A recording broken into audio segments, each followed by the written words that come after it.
Naam, karibu tena mtazamaji kwenye habari zetu siku hii ya leo ya Jumamosi ya tarehe 18 mwezi wa 7 mwaka 2026.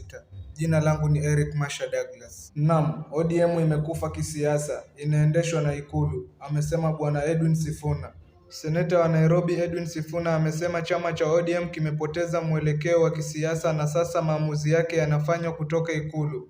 Naam, mtazamaji wangu, ili kuzidi kupata habari motomoto kwa wingi, bonyeza subscribe, like, share.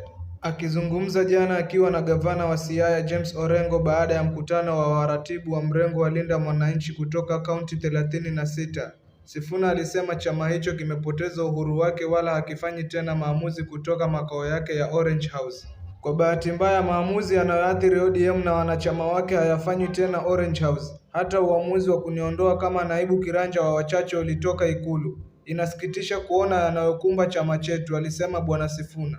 Kauli hiyo inajiri siku chache baada ya Sifuna kuondolewa pia katika wadhifa wake wa naibu kiranja wa wachache katika Seneti. Wakati huo alitangaza kuwa mrengo wa Linda Mwananchi utaanza mikutano ya kisiasa nchini kote kuanzia Jumamosi katika kaunti ya Taita Taveta, ikiwa ni sehemu ya maandalizi kuelekea uchaguzi mkuu ujao wa mwaka 2027. Alisema kampeni hiyo inalenga kuimarisha miundo ya mrengo huo kuanzia ngazi ya kaunti hadi mashinani, huku ukitetea masuala yanayowahusu wananchi wa kawaida. Mkutano wa Taita Taveta ndio mwanzo wa safari ya kuzunguka nchi nzima kuimarisha miundo yetu na kusikiliza matatizo ya Wakenya, alisema.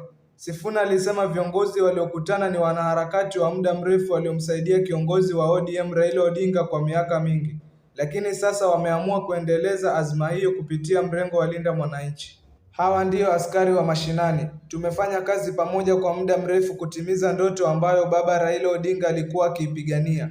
Tunawapongeza kwa kukataa kushawishiwa na madaraka na mali na kuamua kuendelea kutetea maslahi ya Wakenya, alisema Bwana Edwin Sifuna. Aidha, aliikosoa serikali ya Rais William Ruto kwa sera zake za uchumi, akisema ushuru mkubwa umeathiri uwezo wa wananchi kununua bidhaa na kufanya biashara nyingi kuyumba. Taarifa tulizonazo zinaonyesha biashara nyingi zinadorora kwa sababu uwezo wa Wakenya wa kununua bidhaa umeshuka kutokana na sera za serikali, hasa ongezeko la ushuru, alisema Bwana Edwin Sifuna. Alisisitiza kuwa Linda Mwananchi itaendelea kufanya mikutano katika maeneo mbalimbali ya nchi ili kushinikiza utawala unaowajali wananchi na kuendelea kuikosoa serikali ya Kenya Kwanza. Sifuna pia alipongeza chama cha Democratic Change Party DCP kwa kushinda uchaguzi mdogo wa ubunge wa Olkalau. Alisema ushindi huo umeonyesha kuwa wapiga kura wanaweza kushinda vitisho, rushwa na ushawishi wa kisiasa. Wakazi wa Olkalau wamethibitisha kuwa haijalishi serikali inatumia mbinu gani, iwe ni zawadi, vitisho au vurugu, uamuzi wa mwisho hubaki mikononi mwa wapiga kura, alisema Bwana Edwin Sifuna.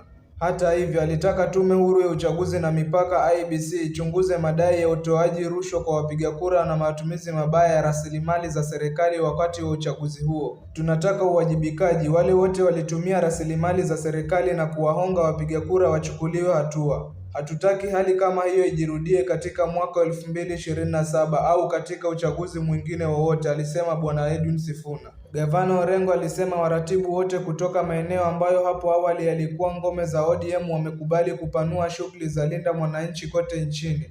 Tumeshuhudia ukuaji mkubwa wa vuguvugu hili. Kwa idadi ya watu tunawaona wakiunga mkono. Linda Mwananchi ndio vuguvugu la kisiasa linalokuwa kwa kasi zaidi nchini. Tumejitolea kulieneza katika kila kona ya Kenya, alisema. Naam, mtazamaji wangu, ili kuzidi kupata habari motomoto kwa wingi, bonyeza subscribe, like, share.